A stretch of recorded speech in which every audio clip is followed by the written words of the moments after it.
Welcome back, everyone, to the Geeks, Geezers, and Googlization Show, the home of Googlization Nation, where we talk with HR and business thought leaders about the crazy shift going on all around us and explore the disruptive convergence of technology, business, and people. Here are your hosts, Ira Wolfe and Jason Cochran.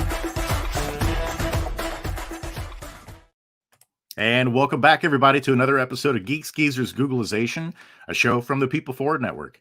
I'm Jason Cochran, hosting solo today while Ira is away. Thank you for being part of Googlization Nation. If you think this is just another podcast, think again.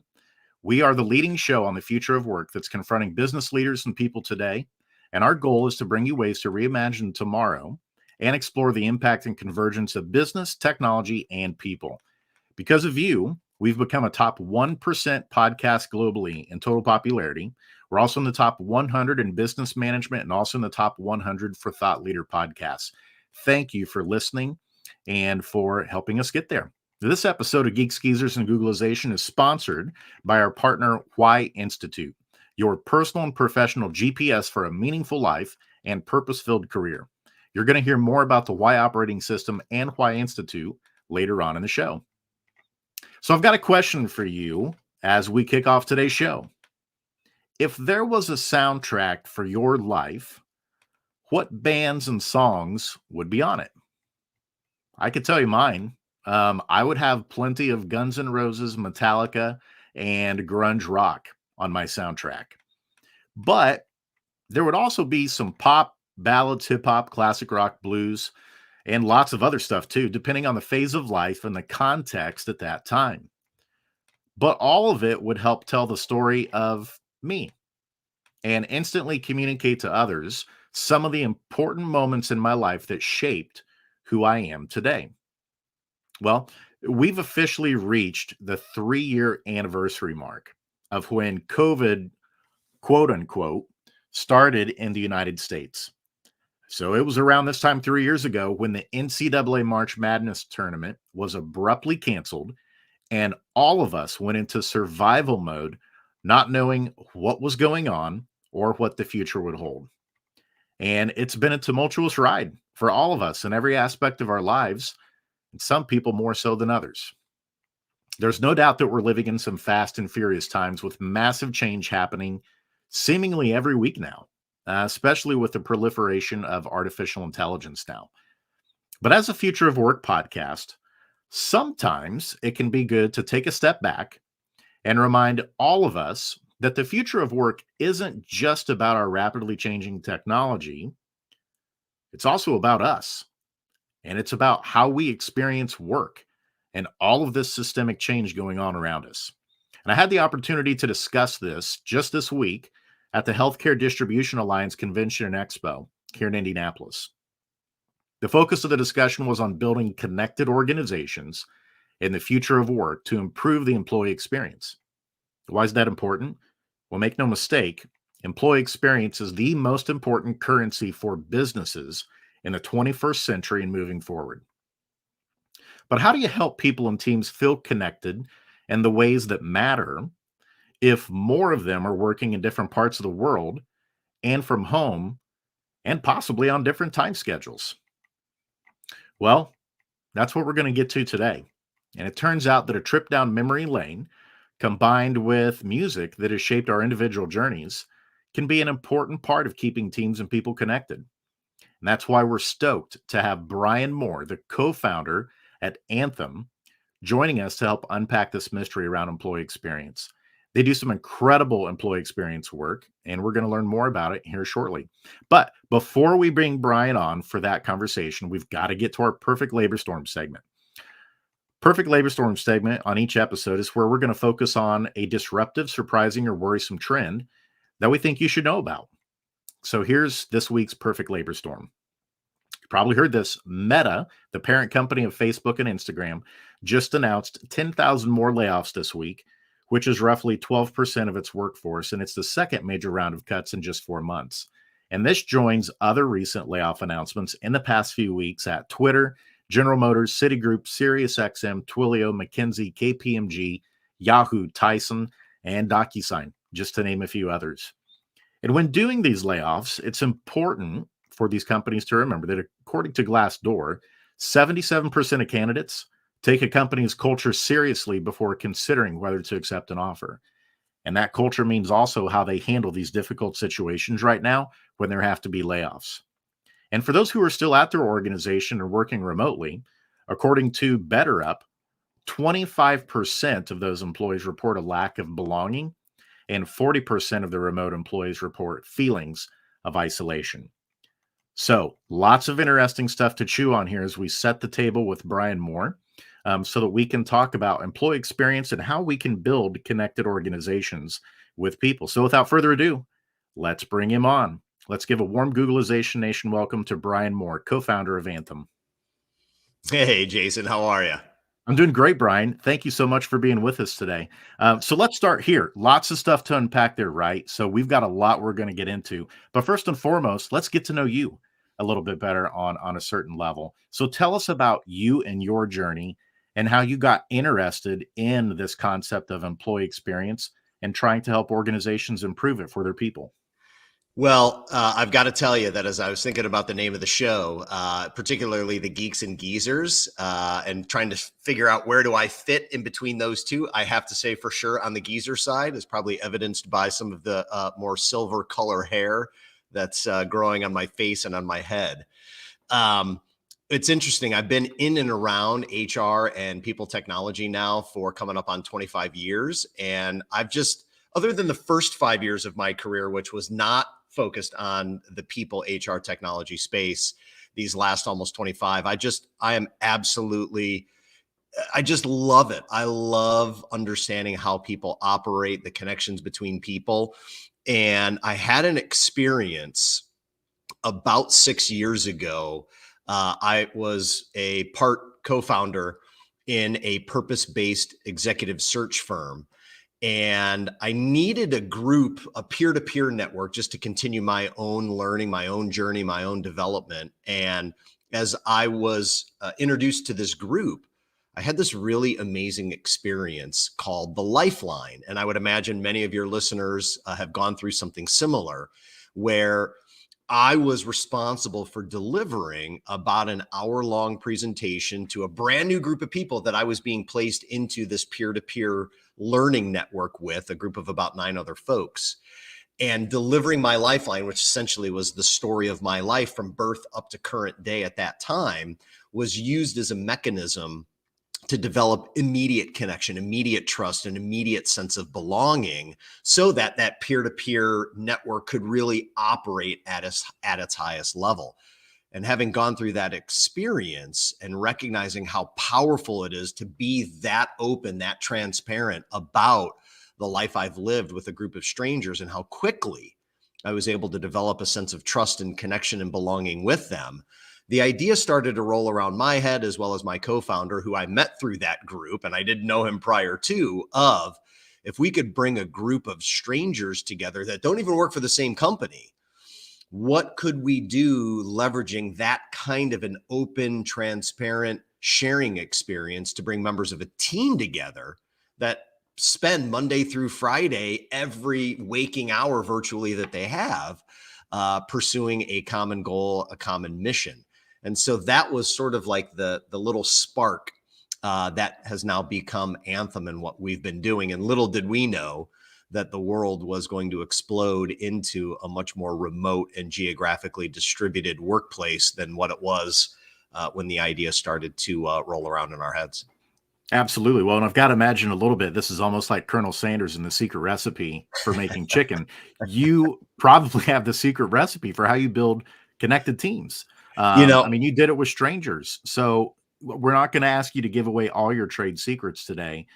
But what is some of that magic that you've captured that helps get people connected, regardless of where they are in the world, whether or not they've been with their team in person? What are some of the things that you found in those experiences you had, and how you shape those in Anthym that help solve these major problems we have now in business? Yeah, I mean, I think if I had to pick the one thing, it would be the timeless and timely art of storytelling, and not like having to think up some grand story that you create from scratch. Instead, it's actually simply taking that trip down the memory lane of one's life and thinking about some of those really meaningful, significant, or even the everyday moments that really matter to us and have shaped how we think, how we show up, how we treat others, how we treat ourselves, the lessons we've learned, the advice we've been given, the victories we've celebrated, the failures that have taught us super valuable lessons. Helping each person sort of think through what those memories, moments, experiences, and even eras of their life have been, and then using those as stories to help get to know the people that you work with every single day is really the secret sauce. And if I had to sort of layer in an additional little secret ingredient to the recipe, helping people like evoke those memories and bring them back to life, that's where things like music can be so incredibly powerful. I would imagine just about everybody who's listening to this podcast has had one of those moments where they've been in an elevator, in a restaurant, in a car, wherever, and a song has come on that you haven't heard in a while. And immediately you hear those first few notes, the first few lyrics, and you are taken back like in the most unbelievable time machine to a place and time in your life where that song connects you to a particular experience. And so marrying the timely and timeless art of storytelling with inspirational media triggers like music, books can do the same thing. Movies can do that. Television shows, different types of smell and recipes and food is another one. So by just sort of combining things that are everyday for us has been really the secret sauce behind what Anthem's been able to create over the past couple of years. I dig it. And you heard at the very top for me, Guns N' Roses, Metallica, and grunge rock. Yeah. Are a lot of the soundtrack of my life. And you're exactly right. When I hear those songs, it takes me back to certain places and times, things that I was doing, and helped me get through certain times of my life. And Ira posted a comment here for him. Santana is his, that gets you in a certain mind frame. How about for you? I know you have an experience. We need to dig in on this called the 5 memory intro. We need to dig into what that specifically is, because that's one specific thing that you offer and do inside organizations to build that connection. But for you, what are some of those musical groups or songs that are really kind of staples of your life? Yeah. So my answer will depend greatly on which sort of time frame in life. But like you, so as I was a teenager and starting to find my identity as a person, and I often find that our earliest memories of music for most people, not everyone, but for most, we really start to connect with certain bands, certain artists, certain songs during those like middle school into high school years where we're starting to find out like, who am I as a person? And similar to you, I was into some pretty heavy metal, like Metallica. My very first Metallica concert ever was in Q3 of 1998. I saw them at the UIC Pavilion in Chicago, Illinois, and I was in the second row. And so like when I hear from the Master of Puppets album, the song Battery, you know, that really soft acoustic intro, and then it just crescendos into just this, just this raucous beat, like it immediately takes me back to my time as a member of my high school swim team. So I have like certain songs and certain bands connect me to different memories. My very first concert ever was the band Anthrax, which is also kind of in that sort of heavy speed metal genre. And there's certain songs like Caught in a Mosh that just, again, they take me to very specific memories. And I could sort of map out my life based on music that was corresponding to what was happening to me at those times in my life. I love that. I love the reference to anthrax. And for those that are out there, no, we're not talking about the disease. Yes, it is disease. We're talking about an actual metal hard rock band in the 90s. Sound of White Noise was the name of the album. And I used to play on repeat on the CD player, Room for One More, just rocking out to that song. So I absolutely love it. You mentioned Guns N' Roses, by the way, and yes, the Appetite for Destruction album. I mean, I think even perhaps like folks that don't love Guns N' Roses, which I think is kind of hard to do. I mean, that album top to bottom was one of those albums in my life where it was like, something's happening in music. And that was one of those albums that was just that, like Nirvana's Nevermind. Like there's certain albums that sort of signify these really major moments in the history of music that signal some sort of a fascinating evolution or change or something that's going on that's different. And I think Appetite is certainly, in my opinion, is one of those albums. No doubt about it. And so obviously, Brian, we have a lot of folks who listen to the show. They love pop culture references. They love the future of work. But we also have a lot of business owners too. And so now let's try to funnel the conversation now in terms of how does this come into the workplace and improve the employee experience? How does it help these teams, the people on the teams, better understand each other and create that cohesion to be able to accomplish great things together? You have one specific type of offering that does that called the 5-memory intro. Can you walk us through that to put a little bit more meat on this in terms of how it drives business value to help teams perform better? Yep, absolutely. So we're big believers that having someone at work that you consider a friend, knowing that there are people in your workplace that care about you as a person, these are really, really important to overall productivity, to retention, to engagement. And we want to help foster that. And so this experience that we introduced about 2.5 years ago called the 5-memory intro was really our attempt to finally introduce a technology that could move the needle on employee engagement. If you look at Gallup's Q12 results over the past 20 to 25 years and the people across both the US and the world that are engaged and not engaged, those lines have barely budged in either direction. I mean, it's basically a flat line. And yet companies are spending billions of dollars every year. And so what we wanted to do was kind of flip the script, flip this thing on its head, and finally introduce something that gets at what's real and how can you really focus on that connection challenge that was really accelerated by the pandemic and so many people now working remotely or in a geographically distributed kind of model where seeing people in a physical building has gone away.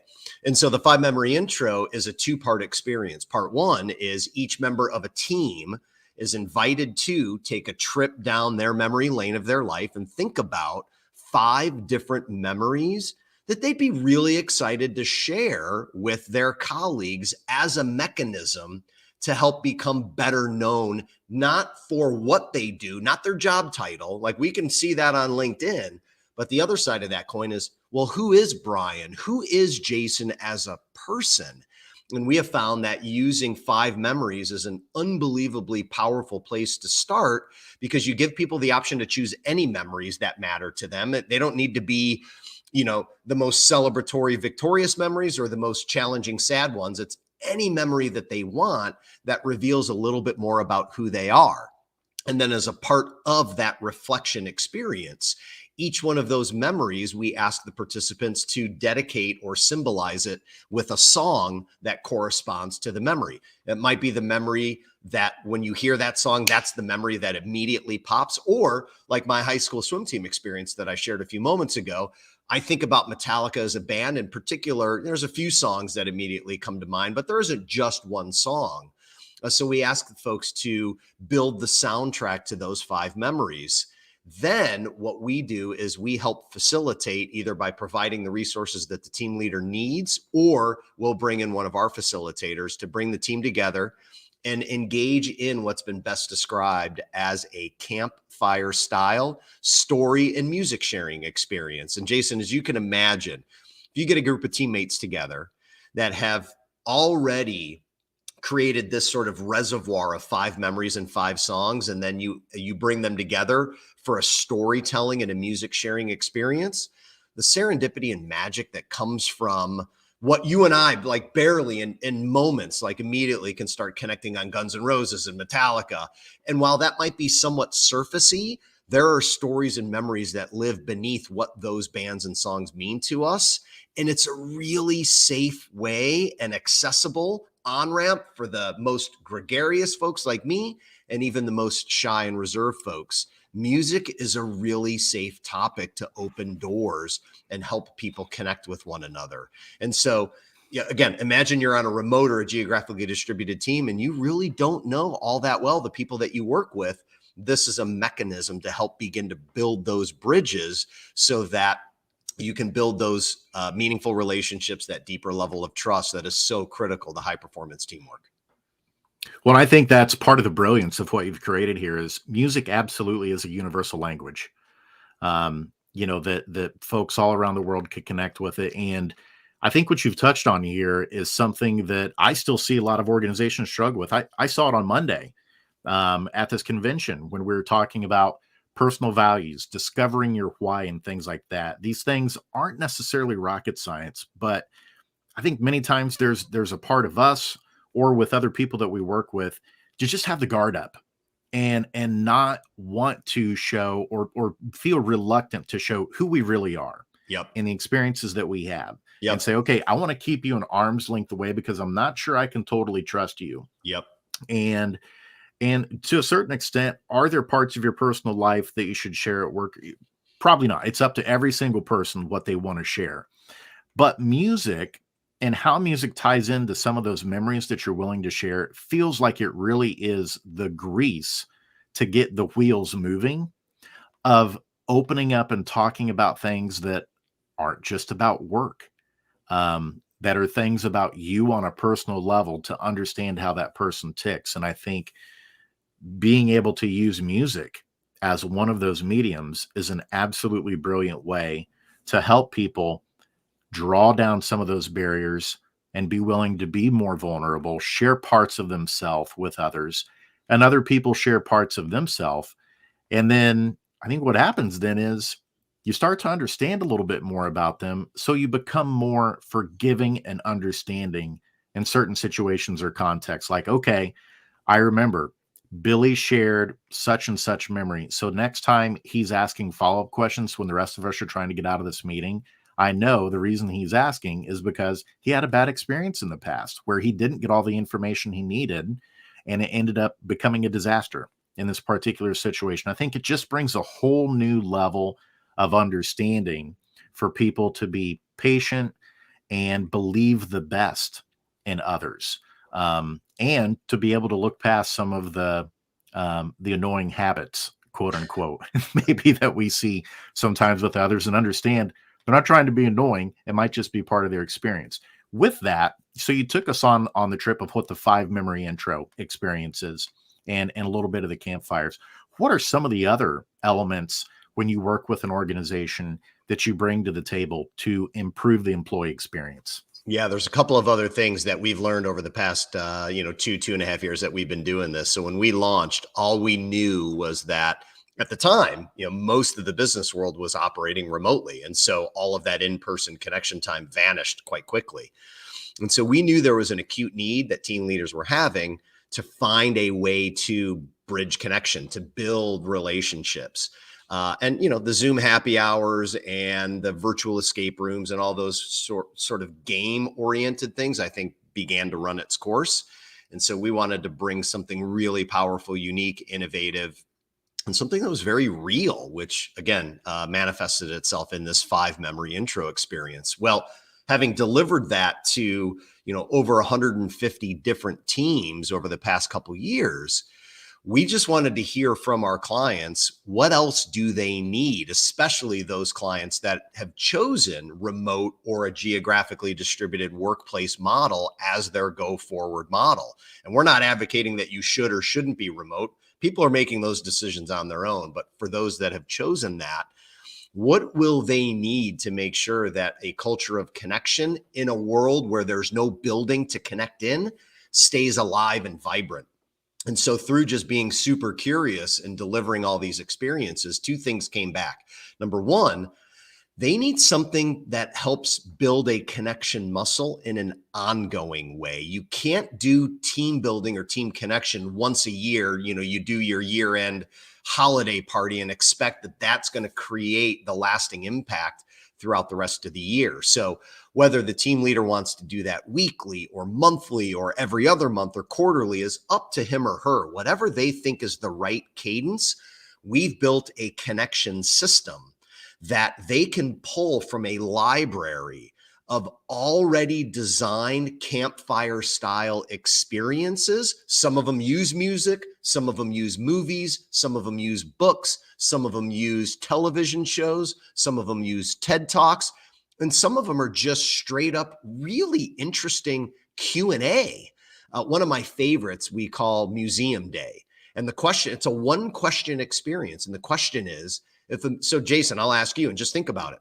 If a museum was going to dedicate an exhibit to your life to date, what 3 items would you want on display for people to learn about you? So that if you tee that question up to a team and you give them a couple weeks to think about it, document their responses, and then the team leader brings the team together for their regular Monday morning meeting or their monthly town hall for 15 to 30 minutes. You've got a team of 10 to 12 people. That becomes a really powerful, interesting conversation that is all about learning about your teammates in a really different way. And so we've created, long way to say, we've created this pretty big library of these ready-made experiences that takes all the guesswork and creativity off of an already taxed team leader, that they can just pull this, it's convenient, boom, set it and forget it. And you've got your year's worth of team connection activities set and ready to roll, again, at whatever cadence makes the most sense. And then the second thing is, imagine that in sometime in, let's call it 2021 or even 2022, you've been hired onto a brand new team. You've done all of your interviews remotely. You've met your boss remotely. Like, you've never met anybody. And the likelihood of spending a lot of time with them in person is probably small. So how does new hire onboarding actually happen? Not the logistical side of it, not making sure that your benefits and payroll and passwords and computer equipment is making it to you. That matters. But how do you actually accelerate connection and relationships and that sense of belonging when you may not have the opportunity to meet your teammates for a long period of time post your first day?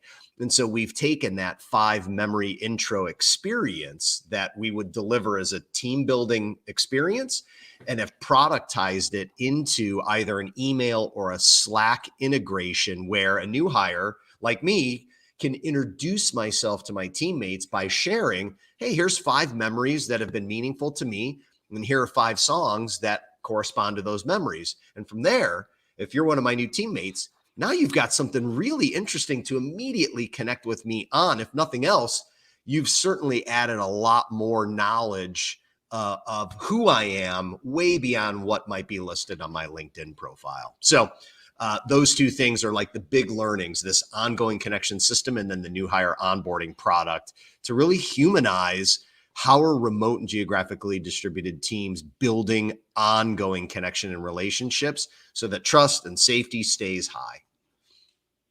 Well, I love that it's already built, that it's off the shelf, that it's ready to use, because one of the challenges I often hear from managers and leaders is I don't have the time to think about these activities and experiences that we've got to design to help people be connected. We've got a job to do. And totally understand it, totally get it. But I think what we've learned, we talked at the top, we're now at the 3-year anniversary of COVID officially happening in the United States when things started to shut down.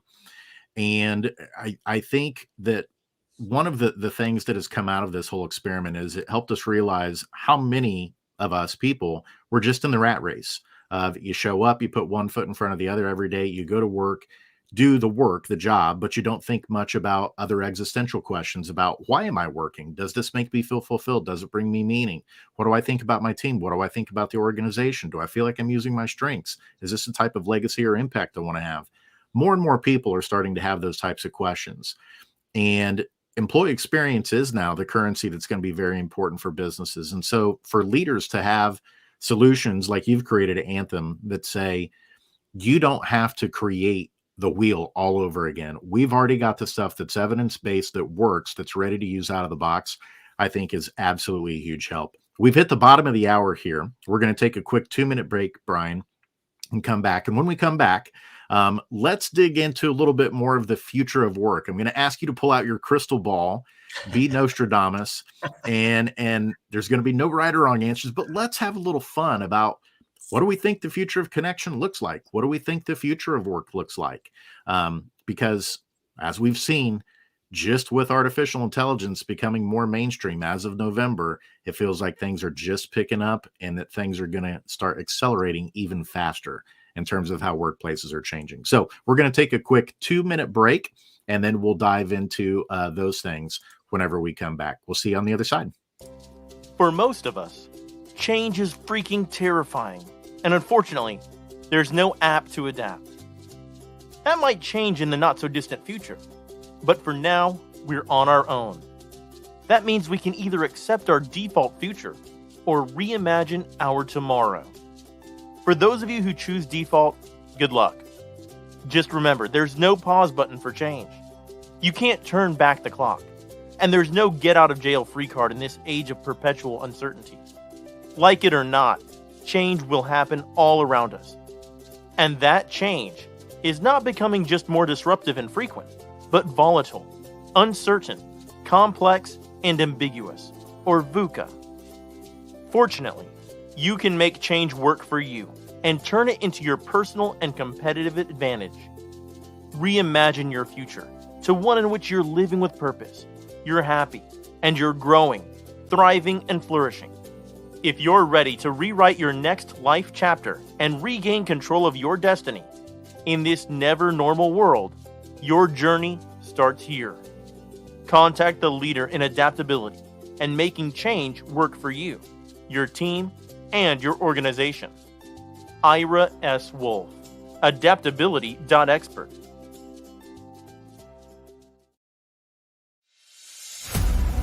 There's a certain kind of coach who believes what we believe, who leads people to greatness, who gets people unstuck, who unlocks all of your passion.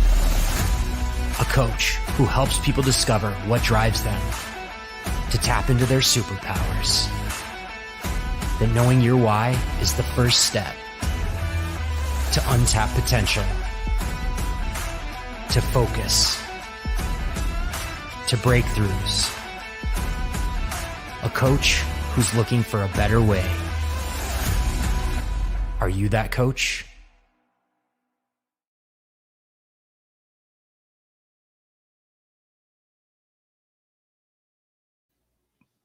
And welcome back, everybody, to Geeks Geezers Googlization. We're joined by the co-founder of Anthym today, Brian Mohr, and we covered a lot in that first segment. I mean, we're talking about some of our favorite rock bands, certain life experiences, how we bring this into the workplace to create amazing employee experiences. And we even had some of our comments from some other listeners. We got Santana listed here, Van Halen 1 and 2. As another one from Greg Walters. So anyone else who's out there watching and listening live, feel free to drop that in the chat. Would love to see it.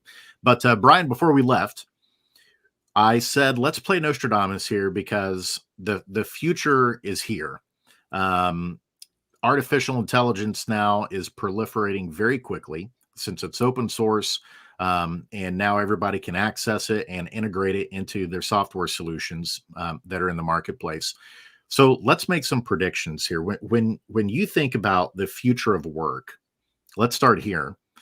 What's your biggest hope for the future of work? What's the biggest positive, the thing that you're most looking forward to that you think is going to improve in the next few years? So just reflecting on even yesterday's launch of Chat GPT-4 and just seeing a little glimpse of some of the use cases and what people have been able to do with it. My hope is that so many of the like these administrative, very manual, routine tasks that we often have to do will continuously be replaced by AI, such that we can all tap into our own uniquenesses and really bring to bear what our true gifts and talents are, and that frees up time to build more meaningful relationships, more meaningful connections. One thing that is just so obvious, yet I think often either undervalued or ignored completely is, and this comes from the Survey Center of American Life, which I believe is a part of the Gallup organization, that at least in America, the number one way Americans make friends is at work. And yet with the explosive growth of remote. Pre-pandemic levels, I think it was around 5% of Americans who were working remotely. It obviously spiked big time in 2020 and 21, but it has settled back down to about 26%, which is still a 500% growth. How do those millions of folks actually find connection and friendship? And my hope is that this next future, the future we're living into, is one where people are starting to really make meaningful connections. The loneliness epidemic that's been sweeping across the globe, not just here in the States, but across the world, that we can actually begin to help people feel like that the place they spend the most time at when their eyes are open at work is a place where they can really develop meaningful relationships, because relationships, as proven by so many studies, one in particular, the Harvard study of adult development, having close relationships is the number one determinant of living a happy and healthy life. And so that's my hope. Like, how do we inject more health and happiness in life? And I believe part of that recipe, one of those ingredients, is really amazing relationships. And why not use the workplace to do that? Well, and just to echo what you just shared there, I talked about Maslow's hierarchy of needs on Monday at the Healthcare Distribution Alliance convention, and how the needs for belonging, for safety and connection, are second only to our basic biological needs of air, food, and water. That's how important it is. And Kate Lister, she's the president of Global Workplace Analytics. She was on just a few weeks ago, and she shared with us that in the middle of the pandemic, we had 60% of the workforce was working remotely full time. And so when we think about, will we get back to those numbers? I think there's a strong likelihood at some point in the future, yes, we will get to a point where 60%, maybe even more, of people are working remotely. And so what you're talking about, the things that you're working on creating connection, regardless of where you're working in the world, to create those cohesive teams, to battle those feelings of isolation, is just going to become even more important over time if we start to get back to those levels again of 60+% working remotely, even if it's just for a few days per week in more of like a hybrid type fashion. Yeah. Now, on the flip side of the coin, so there's the hope piece. Now, I'm not going to say let's get to the doomsday piece, but let's get to what are maybe some of the fears that you have in the future of work that we need to guard against and make sure that we're prepared for. Yeah. I mean, it's fascinating. Again, just reflecting on Chat GPT and some of the other AI tools that I've gotten just small glimpses of.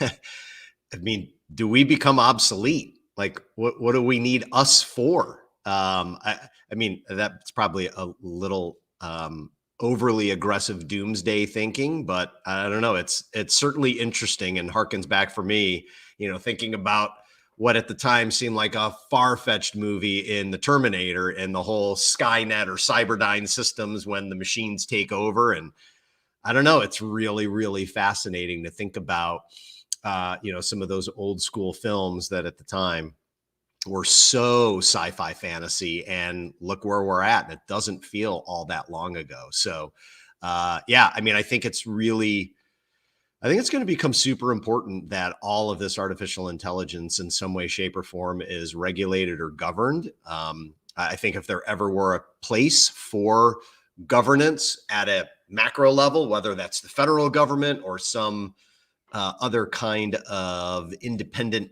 body that really makes sure that we're leveraging this technology in an ethical and a moral and in a way that really preserves and helps humanity as opposed to hurts it, is going to be really, really critical. And I am by no means an expert on any of it. Well, and I'm not either, but we had someone on last week, John Sinet, who is an expert in this stuff. And I did ask him a question, does artificial superintelligence, should we consider it a threat eventually one day if it wants to be human or superior to humans?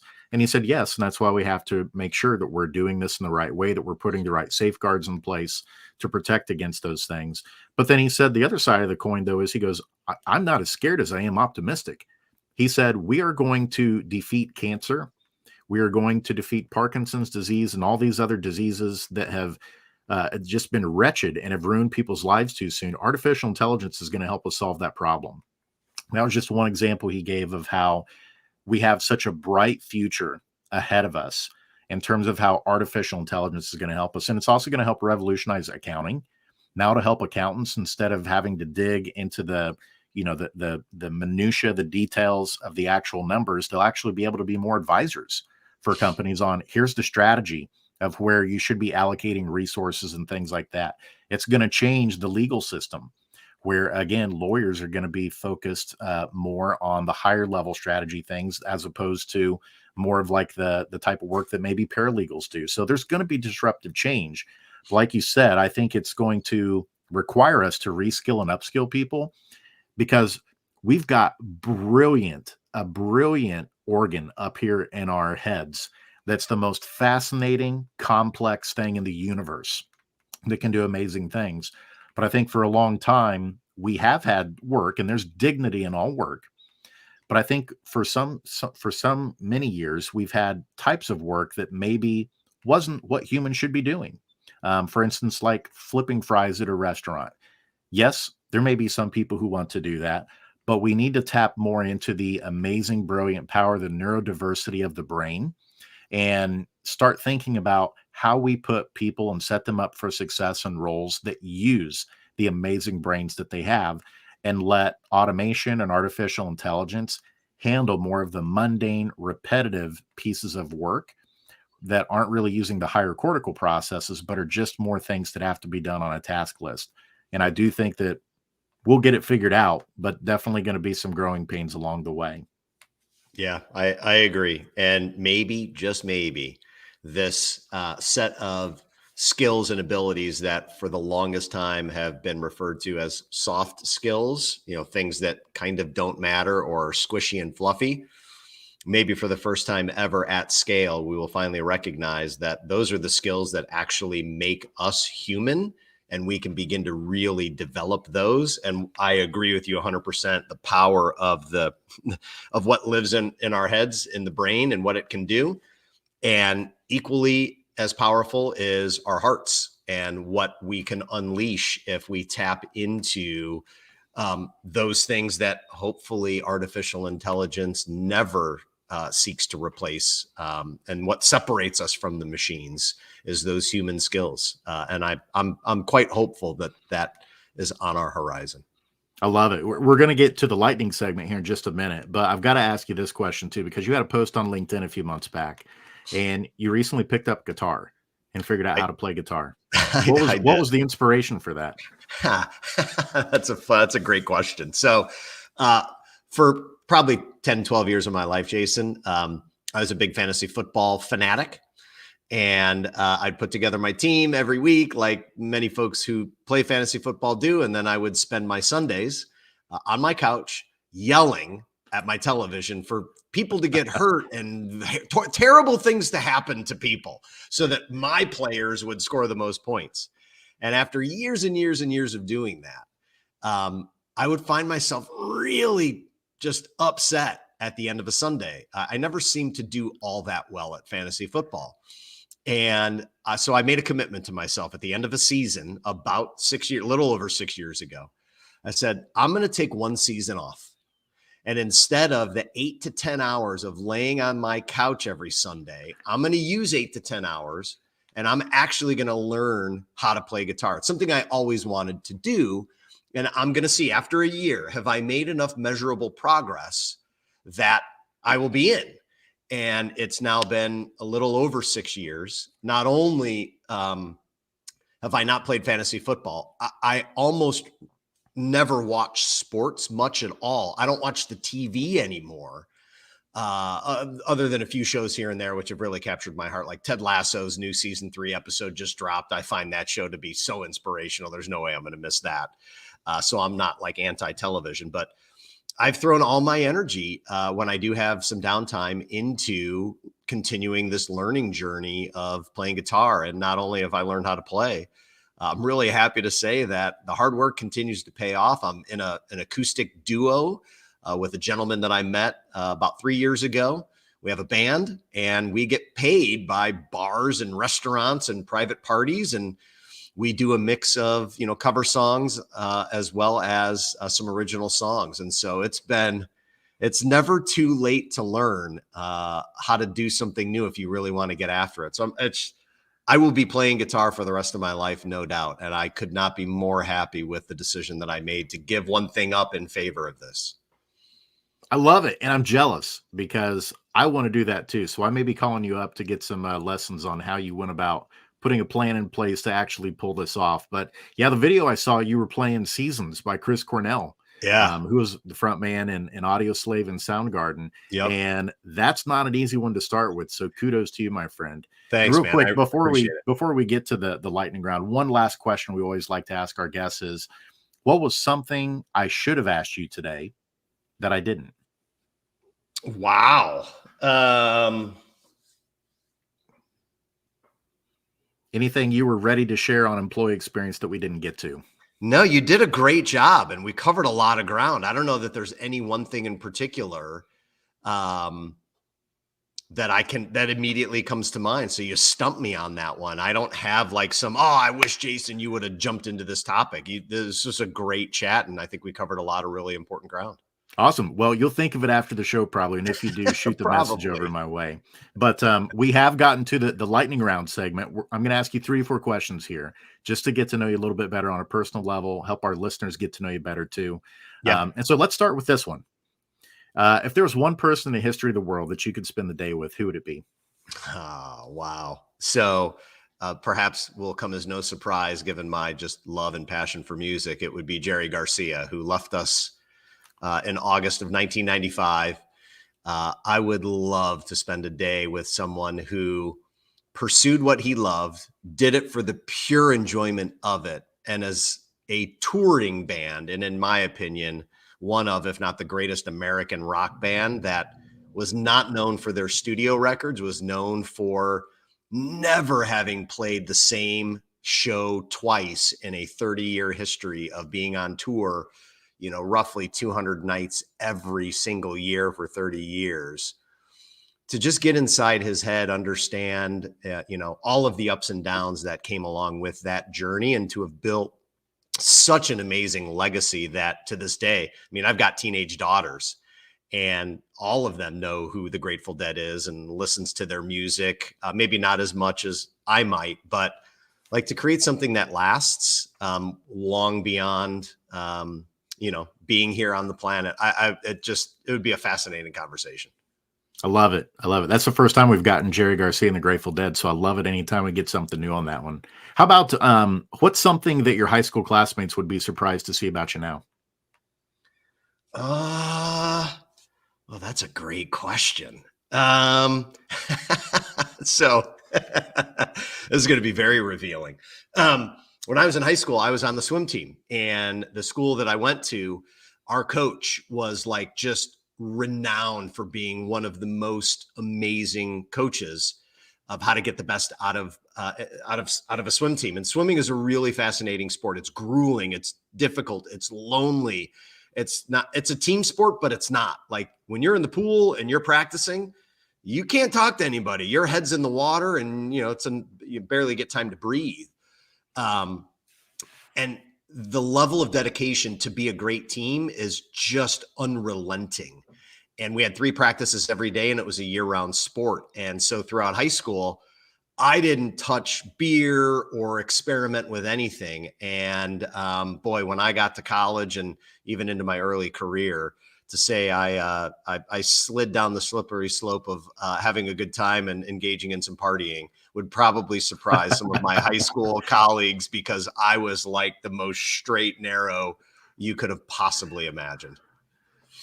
I love that. Those two juxtaposed together. And so probably different soundtracks, going back to the music of the stuff from high school compared to college. Totally. Absolutely down there in Bloomington. How about this one? If there's one superpower that you could pick, what superpower would you pick to have?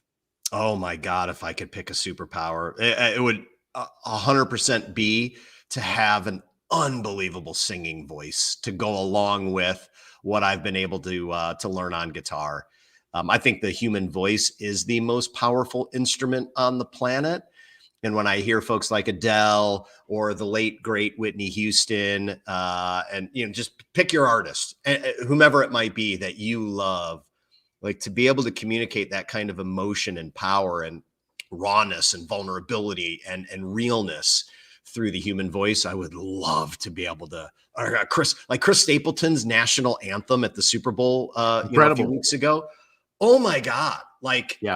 Just amazing. So I would love to have the superpower of being able to sing. I love that. That's another first. You're the first one who picked that, but I couldn't agree more. I live right across from Deer Creek Amphitheater. You are probably well aware of that. I am. Having been from and Indiana, I love that you still call it Deer Creek, by the way.